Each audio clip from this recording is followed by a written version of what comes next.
Hi everyone, welcome to week 2.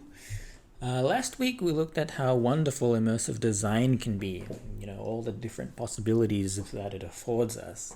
This week we look at how horrible it can be. uh, um, and what I mean by that is that this medium is so powerful that we actually have the power to do real harm to people, like physical harm, physical and psychological harm. So you might remember I mentioned a famous YouTube video of someone falling over playing pool. Let's have a look at it. Now you're holding the cue. Wow. What are you going for, the 6? Oh, wrong. Jesus hell. That is Did you mental. try and lean on a table? Yeah. That's scary. Now this video would be pretty interesting if the person in it is just a regular person. But you know what? It's not actually just any person. It's a snooker champion. It is Ronnie O'Sullivan. Now, someone like that would be very intimately familiar with snooker tables and cues and balls, but I guess not so much with virtual reality. He just put the headset on. He forgot that there wasn't actually a table there, and he fell over. And that's the kind of power that we're dealing with. He's not an idiot, he's just a human being. Virtual reality induces something in us called presence, where our subconscious thinks that we're actually in the space that's being displayed. Now, we already know that's an awesome thing if we really want to heighten people's sensation of immersion, if we wanted to do something with their emotions, or even just get them to learn something in a more engaging way. But we can't be getting people to lean in on tables that don't exist. That's not good. And in the next 2 weeks, we'll be finding out all sorts of different ways we can actually hurt people. And of course, the idea is to actually know what the risk factors are so we can mitigate them, not so we can inflate them. So what are the risk factors? Let's take a look. One of the big obvious ones is motion sickness. Now at the Lightroom, every time we get someone to try a headset, we always tell them to take the headset off immediately as soon as they feel anything weird. And that's super serious, because you could get a bit sick for quite a while if you stay in there and you don't feel good. So this week we'll be looking at the physical causes of motion sickness and how we can actually mitigate it. At least just in terms of immersive design. We're not God yet. The other big obvious thing is just unsafe physical interactions. So we've already seen what happens when someone tries to lean on something that doesn't exist. That's kind of funny actually. But we also need to think about the inverse case where someone hit something real but they didn't notice it inside the virtual environment. Incidentally, that's also pretty funny sometimes, but don't let that happen, because literally someone could die. But yeah, and the next things after these two we'll take a look at in part 2 of this series.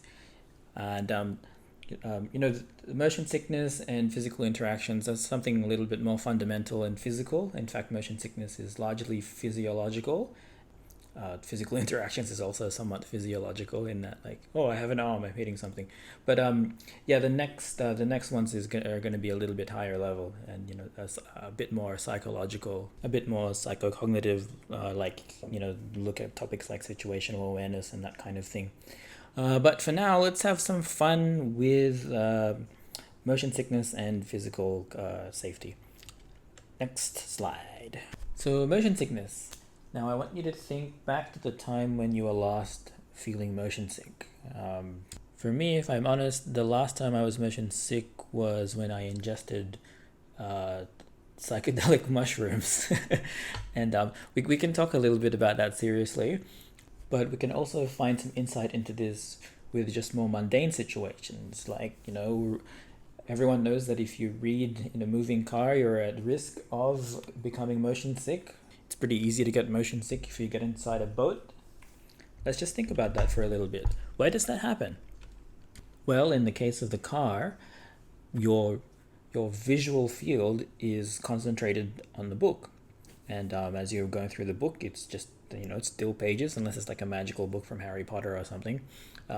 It's just basically still bits of text and maybe some pictures, but at the same time, the car is moving. Similar situation to when you're going onto a boat. If it's a big boat, you'll get into the gangway and you'll see some kind of a lobby, but you're basically looking at the lobby. The boat, it's still moving up and down, but you're looking at something that's not moving. Now, what's a common solution to motion sickness in these two situations? Can someone tell me? My mom just tells me to stop whinging and look out the window. So what's that, Timmy? Your mom just tells you to stop whinging and look out the window? Yeah. Very interesting, Timmy. Now, class, there actually is something in that. What's happening is there is cognitive dissonance happening between your vision systems and your vestibular system. So that is, you're seeing something different to what you're feeling. In both of these cases, in the car and the boat, you're seeing something stationary, but you're feeling some kind of movement. And that's not good. You know why? It's because your body thinks it's being poisoned. So that's why if you ingest psychedelic mushrooms, which is a kind of a poison, you induce motion sickness in yourself because it's your body's trying to expel it, trying to get you to puke. So what happens when you ingest poisons? What do poisons do? Well, they interrupt your systems, right? It might block some kind of a signal going to your brain, or inversely, it might induce a signal that doesn't actually exist or like shouldn't exist because the physical phenomenon that it's supposed to sense is not actually happening. It's basically one mechanism of how you can feel dizzy when you're perfectly standing still after you've ingested something. And it doesn't even have to be drugs. It could be a virus that's screwing you up a little bit. That's why it's really, really bad to get an inner ear infection. You're much more prone to becoming motion sick if you have an inner ear infection because it's screwing up your vestibular system. And that's a good segue to talk a little bit about the vestibular system. What is it actually? And why do we have something that can make us feel dizzy? Well, it's our balancing system. So when it's working properly, our vestibular system actually helps us keep upright. It helps us walk, it helps us run. It even helps us keep track of objects when it's moving, and it also helps us keep track of objects when we are moving. So when we're trying to spin, doing a pirouette, or we're trying to run towards a ball, that's all our vestibular system working with our visual systems in concert, and that's pretty handy, right? Now I know we're not doing anatomy at the moment. This is about immersive design. It's useful for us to dig a bit deeper into the vestibular system. What is it made of? What is it actually sensing? Let's just study it for a little bit. We have three key components. They're basically like circular tubes, but oriented along our axis of motion for our head. Now, if you remember back to week 1, it's basically the 3 degrees of freedom. We can turn our heads, nod up and down, and we can tilt it left and right. Now, inside these tubes, we've got some liquid, and along the lining of the tubes, we have some hair. So basically, every time we move our heads, these liquids will be moving around this tube and sensing the movement of these liquids. Now, let's think about when these liquids would actually move well in real life. In the case of a car moving forward, we can see that the liquids would move back a little bit. And as the liquid does that, the little hairs along the lining of the tubes would sense it. Now, when does the movement of the liquid stop? It stops in lots of different cases, but the most common case in the situation that we're talking about is when the car stops accelerating. So let's say you're coming in from 0, you go up to 60 or 100 or something like that. The speed of the car is steadily increasing until you reach the speed that you want to stay up. So that's when we stop feeling it, and that's essentially acceleration. So our vestibular system are essentially a couple of accelerometers, biological accelerometers. This is important to know in terms of design, which will take us to the next slide. So we have causes of motion sickness in the real world. What are the causes of motion sickness in our field? It basically boils down to two things: bad rendering performance and mismatched motion between the real world and what you're seeing. You're seeing something move, but you're not actually moving, or you're moving, but you're not seeing things move. Let's concentrate on poor rendering performance for now. So what constitutes poor rendering performance? We've got low frame rates. That's essentially when the scene isn't rendering fast enough for you to be able to perceive it with fluid enough motion. Now, if you used to play games on your computer and your family isn't particularly that rich, you'd usually know what this means. You'd be playing a game that your computer just isn't strong enough to play, and then you're essentially playing a slideshow, and it's not very good experience, right? And it's an even worse experience if you were to see this inside virtual reality. Another thing related to this is the latency in which your perspective gets updated. So this is directly related to frame rate, but it can also be caused by bad sensors or some issue like with just the system pipeline. But essentially this is just you turning your head and you don't immediately see your view turn with your head. That's a really bad thing.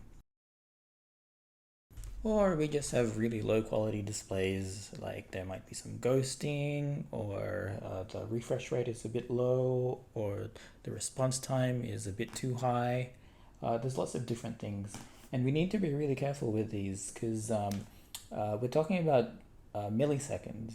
We need really good performance, otherwise people start getting sick. But it's less of a problem these days. The displays are getting pretty good all the time. You just need to be aware of the bad ones and stay away from them. Or, just identify one good one and stick with it. But these days I wouldn't really worry. Any product released on the market these days is not going to have that issue, most likely. But yes, a lot of problems can happen with poor rendering, but it can also happen when we have suboptimal motion systems. So we'll talk a little bit more about that after we dig deeper into the poor rendering. How can we avoid poor rendering performance using good immersive design? And it's a bit of a balancing act, really. As immersive experience designers, the key thing that we have control over and what we should prioritize is the frame rate. Hey Matt, what's frame rate again? Well, I'm glad you asked, Bubba. It's basically the number of images shown to you within 1 second. If you're shown a high enough number of images within a second, it'll seem like the image is moving. But in fact, each image is actually just a still image. This is basically how movies work, right? But the good thing about movies is the frames aren't actually generated in real time. It's already been generated, like during the filming. So all any machine needs to do is just display the film, display the image that's already been generated. Now, this is a little bit different in what we call real-time applications, like games or virtual immersive experiences, because what needs to happen is every single image needs to be generated right then and there. And we're not only talking about one single image, we're talking about at least 90 images per second, 90 frames per second. Anything below that, and we start triggering our motion sickness. But what about movies, Matt? I don't get sick when watching movies, and they only run at 24 frames per second. That's a really good question, Bubba. I promise you guys I'm not on drugs at the moment. I'm just a bit lonely recording this. But that is a really good point, and a significant point, actually. So let's think about what happens when we're watching movies. So either we're in a cinema or we're in our living room and just watching it on screen. Well, we see moving images like within the center of our vision, but the screen doesn't actually envelop us. The whole image doesn't envelop us. So in our peripheries, we don't sense any motion. So it's normal. Basically, there's nothing anomalous happening right now. You're looking at a moving image in the middle of your visual field, but you can see that you're not moving just on the outside, on the peripheries of your vision. So that's fine, that's normal. And we're going to be taking advantage of this fact later on as well. But that's why we can have such a low frame rate in movies. But when we're talking about virtual reality, we can't, because we're blocking out the outside world. All we're seeing is the virtual image that is being displayed to us. So it's really, really important to keep that frame rate high and the latency of the image update really, really low. This is also another important implication for augmented reality, in that we can still see the outside world, and there isn't actually, or usually there isn't actually any delays in us seeing the outside world. So frame rate for virtual images isn't as important. So what we're really talking about here is mostly about virtual reality. Now, keeping this in mind, what does it actually take to render a virtual image? A ton of computational power. If we're talking about computer-generated 3D graphics, which is mostly what we'll be talking about in our field. Let's take an example. Let's go back to the 90s, first ever computer-generated movie, Toy Story. Now, according to the repository of all human knowledge, each frame of Toy Story took anywhere between 45 minutes up to 30 hours to render. That's quite a lot. And we're talking about 1995, so computers weren't really as powerful as they are these days. But that gives you an idea of the kind of complexity that we're dealing with in terms of rendering. Now, Toy Story had a bit of an advantage because it was just a movie. So essentially, once these frames have been generated and put to film, you never ever have to regenerate them again, because all you need to do is just go back to the film or go back to that particular frame file and just display that. We don't have that advantage in immersive design because with films, the filmmaker controls the perspective view into the virtual world. In the case of Toy Story, it's the camera is always going to be in the same position. But what if the camera is controlled by someone's head? We need to be rendering these new images coming from new perspectives basically all the time.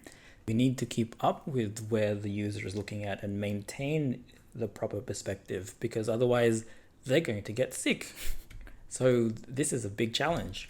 It's a big tension actually, because any new elements that we actually add to our virtual scene, our virtual world, is going to increase the resources needed to actually render the world.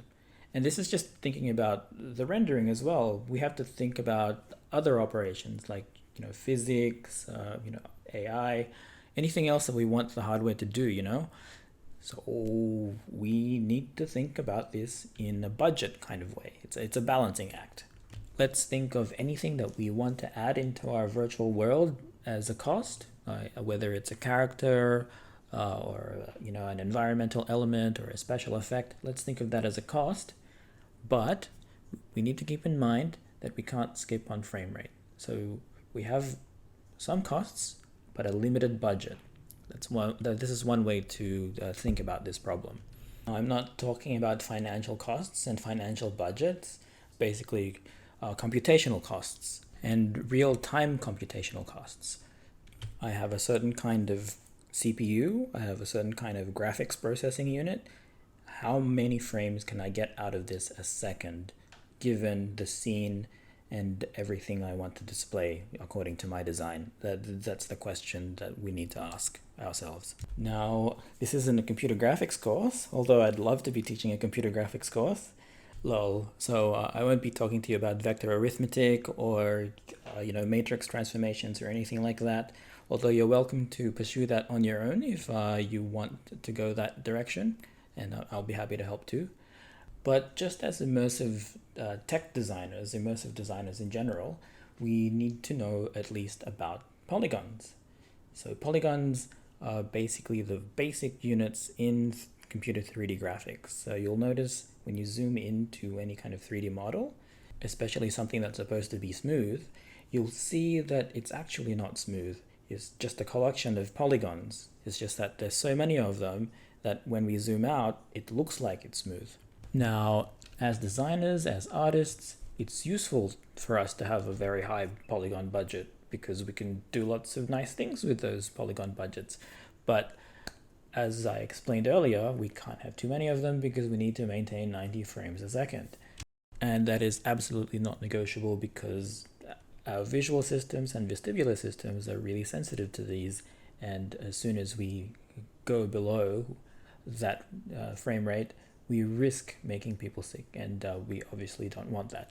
Now, obviously, the same budget mentality would apply to anything else that you'd like to add to your scene. So any special effects, particles, any screen processing, post-processing effects on the screen that you might want to be using, like, fisheye effect or some kind of psychedelic colors effect. There goes the drugs again. But yeah, every single new thing that you add into the scene will cost you something in terms of rendering budget. You just need to make sure you're below the 90 frames per second budget, whatever that happens to be. And that can move around.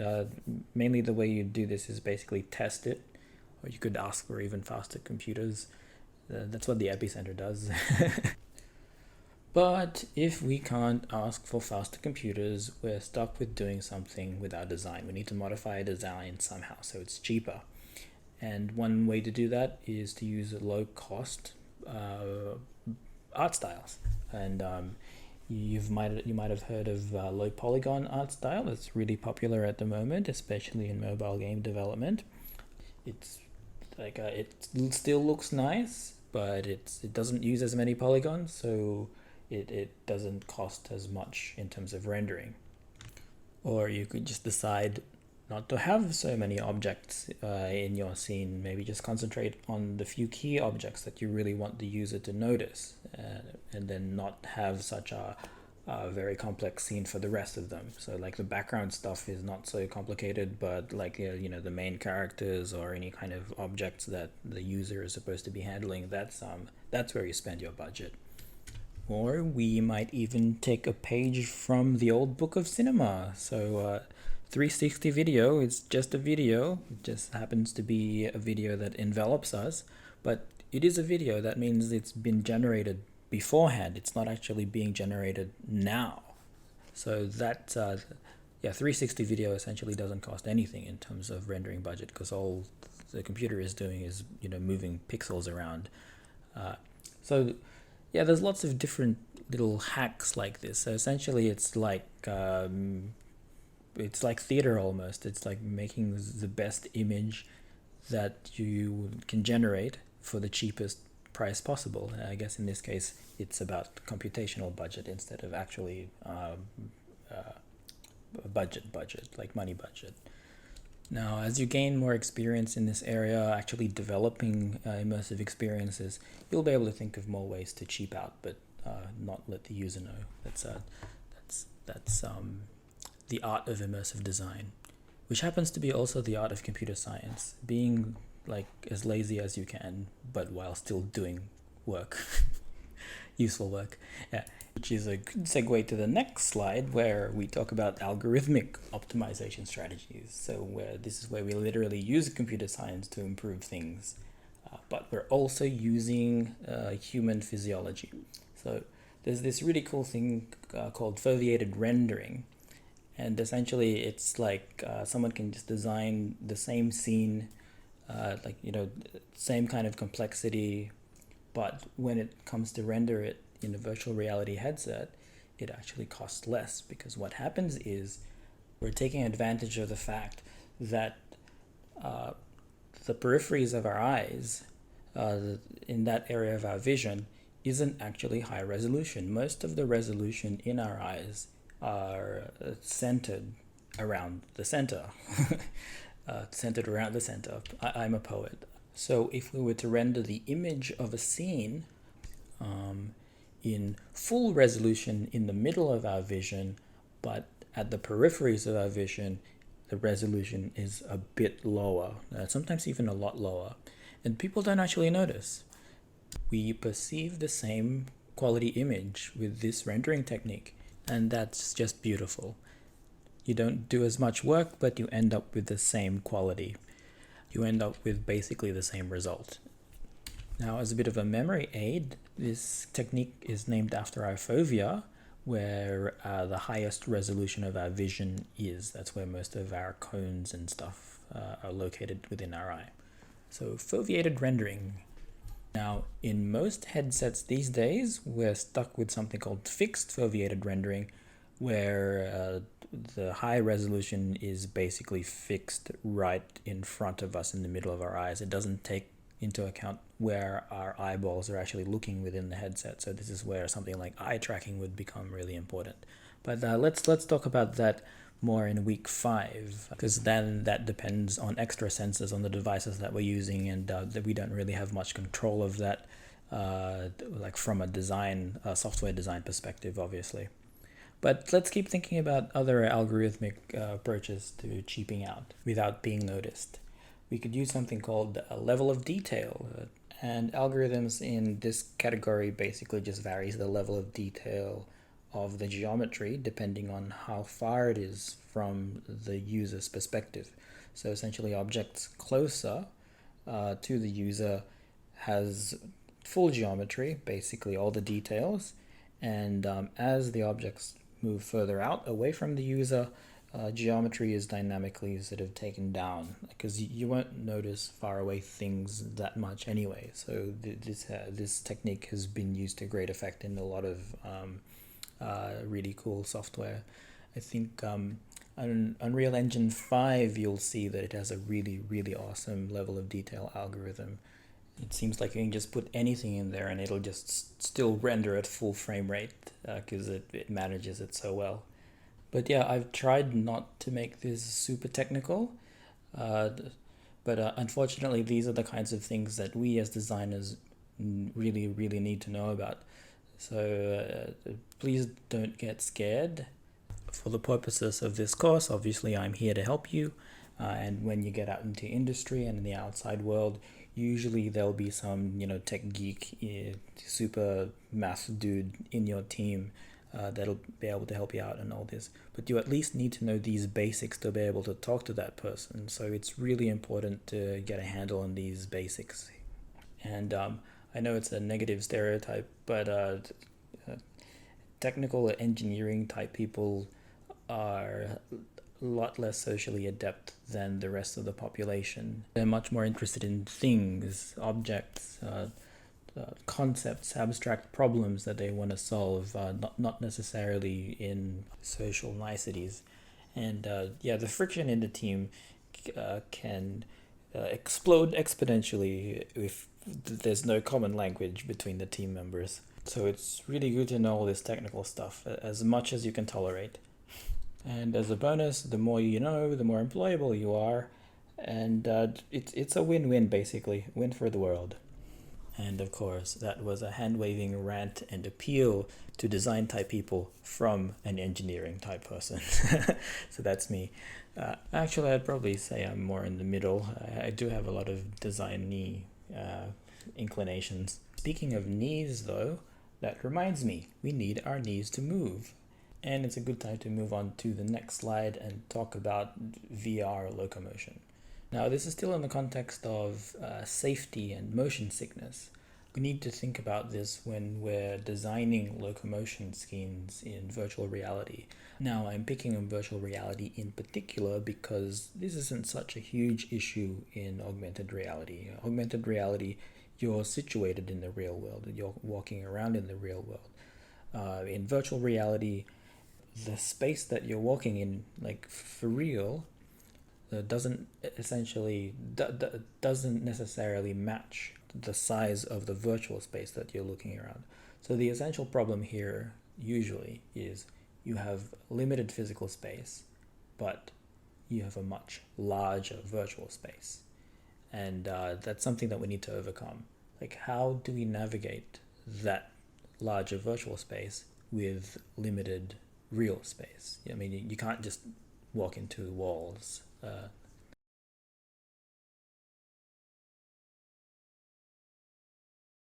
That's a little treat for the people that are still watching. I don't blame you, we're getting up to half an hour. Just stay with me, it's probably going to be another 10 minutes. But yeah, this problem of VR locomotion is a pretty big problem.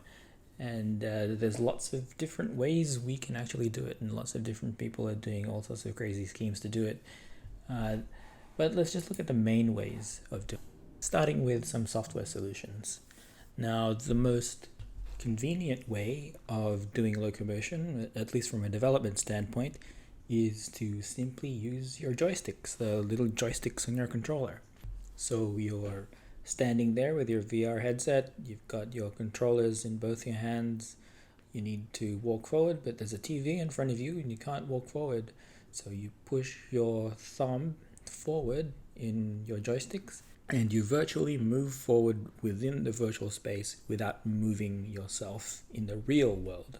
Simple enough, right? Now, this is probably the worst idea of the bunch. Well, at least in this slide, it is the worst idea. Because just think about what's happening. You're moving in virtual space, so you're seeing yourself move forward within your headset, but you're actually not moving yourself. Now, that's exactly what induces motion sickness. So we absolutely don't want this kind of movement. It's not recommended. Now, there are ways to mitigate these effects, but I'll leave you guys to research these effects. And the key thing is to think about human physiology. This time it's still to do with the eyes and what its structure is. The question you should be asking yourself is there a way for us to reduce the perception of motion visually from a design standpoint? And one way to do that is just not have any motion at all. You just magically appear where you want to go, and no intermediate travel in between. And you'll notice this thing called teleportation is quite popular in a lot of apps. It was discovered quite early on in this latest renaissance for virtual reality. So you'll notice in it apps like Robo Recall, where the way you navigate your character is basically just to point somewhere in the world, or select where you're facing, and then you magically appear at that location. This is quite a common solution for experiences where you're looking into the world in a first-person view and you're interacting with the world from the perspective of the character that you're playing. But other apps like, say, Trover Saves the Universe subverts this convention a little bit and pulls you back to a more traditional standpoint where your vision into the virtual world is actually fixed and you're controlling a third party from a third person perspective, and you're still kind of teleporting between the different locations as you move through the virtual environment. Now, there's lots of ways to get around this limitation of human physiology. But the main thing we need to think about is we don't want any cognitive dissonance between our visual perceptual systems and our vestibular perceptual systems. So if you're moving in real life, you need to see motion in your eyes. And if you're still in real life, you don't want to be seeing motion in your eyes. That's the general rule anyway. You can get away with constant motion. So like if you're in a stable platform helicopter and you're moving along at a constant speed, in that situation you wouldn't perceive acceleration in real life. So it's okay to be seeing motion while not feeling acceleration in your vestibular system in that particular situation. But as soon as you introduce acceleration, so like when someone's just starting to walk from a standstill position, or when you're driving around a particularly windy piece of road, like say in a rally car simulation, that's when you need to worry about this. That's when you need to be careful. But dang, these pesky accelerometers in our ears, when will they stop causing us trouble? We can actually take advantage of them. So let's take a look at the Naruto run solution. Now, I'm not sure how many of you watch anime or know about Naruto, but essentially it's a kind of weird way of running where you push your head forward and then have your hands back. And this is one way to navigate a virtual world. And I guess for nerds like me who like anime, it kind of makes sense because there is a point of reference. But the key thing to this in terms of physiology is that when you move your head forward in this way, you're actually introducing a feeling of acceleration because you really are accelerating. So that takes care of the cognitive dissonance problem. As you see yourself move forward within virtual reality and start accelerating, you're also really accelerating in the real world. Well, at least your head is. And as soon as you get past that point of acceleration, once you get to the constant speed stage, then you don't have to worry about any cognitive dissonance. This is still quite an unnatural way to navigate the world, though, unless you've watched a lot of Naruto. So there's also a jogging in place solution. The motion from your hands alone is enough to disturb your head and your vestibular system for it to be able to feel something. So it's not exactly as what you would feel, but it's still something to mitigate the effects of cognitive dissonance between your vestibular system and visual systems. In fact, it's good enough of a solution that a lot of popular applications actually adopt this. And one prime example I would say is not even about jogging. For example, a game like Gorilla Tag. It's you're a bunch of gorillas, you're climbing trees, you're navigating the world just using your hands. And it's quite popular. There isn't actually a big population of people puking. In fact, the player base of this game is growing quite a bit. Very interesting thing to look at. It's free on Steam and Quest 2, so you can go get it if you have a headset.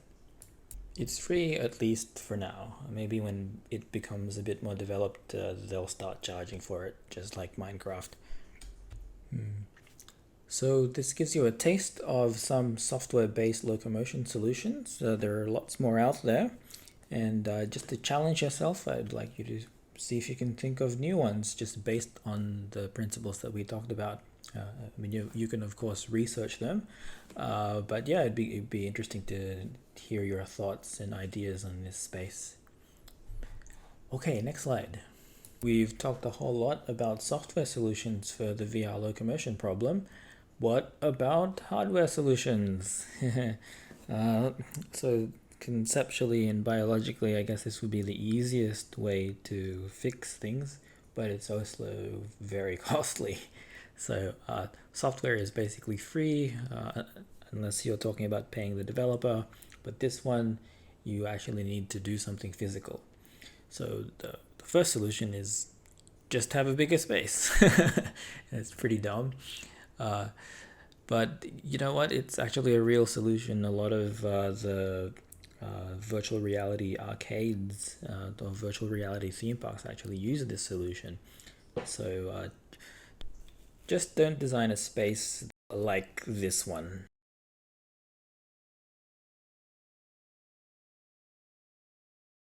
We also have omnidirectional treadmills. So basically it's a treadmill that can go in all directions. Now, traditionally, treadmills will only go in one direction and one dimension, but omnidirectional ones can go in two dimensions. And this walking motion really helps somehow.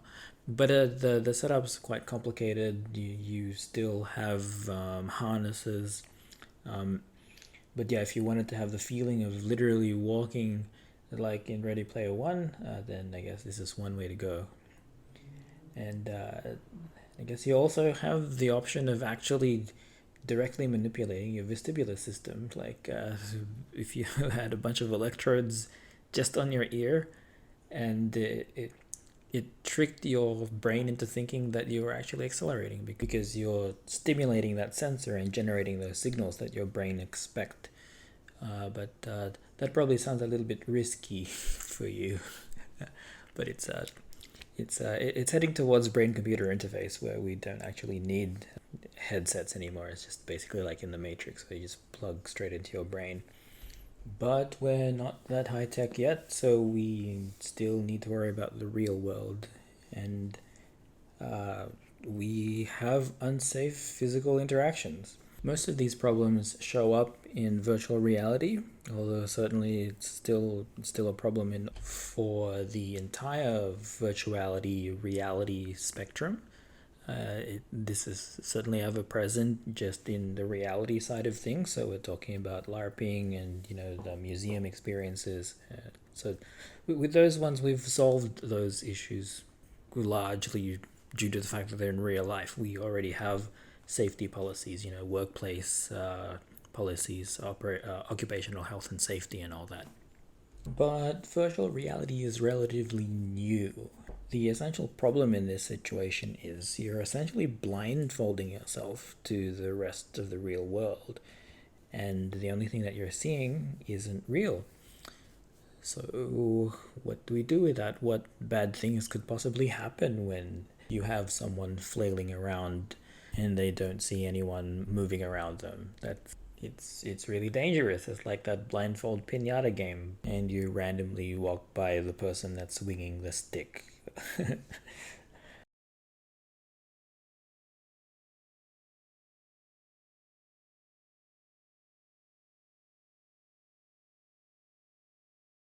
Yeah, so the solutions to these are conceptually simple, but basically you just need to give the players a peek into the outside world when you detect that there's actually something happening. So, uh, like usually that's when you come out of the barrier, or the system detects that there are people or objects moving within your vicinity, and yeah, the two main things to look at in this area would be Valve's Chaperone system and Meta's Guardian system. That's the Oculus Quest Guardian system. It's relatively simple software solution. The other software solution isn't a computer software solution, but like a human policy solution.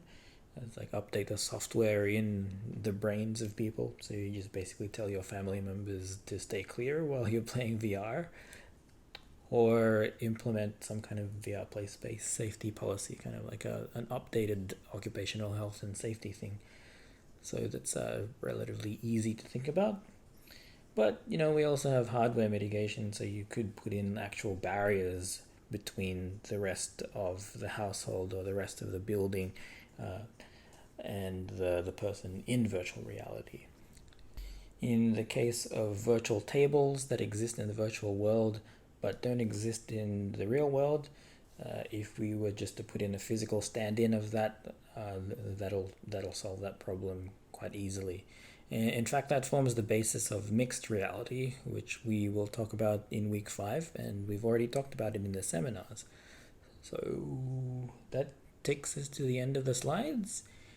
And yeah, that's just a quick 40-minute overview of some major considerations in terms of safety and designing your immersive experiences in a safe way. So yeah, please have a look at the questions in the forum. Try and answer them. A lot of the answers are already in this lecture. And I'll see you in the tutorial and the practical. See ya.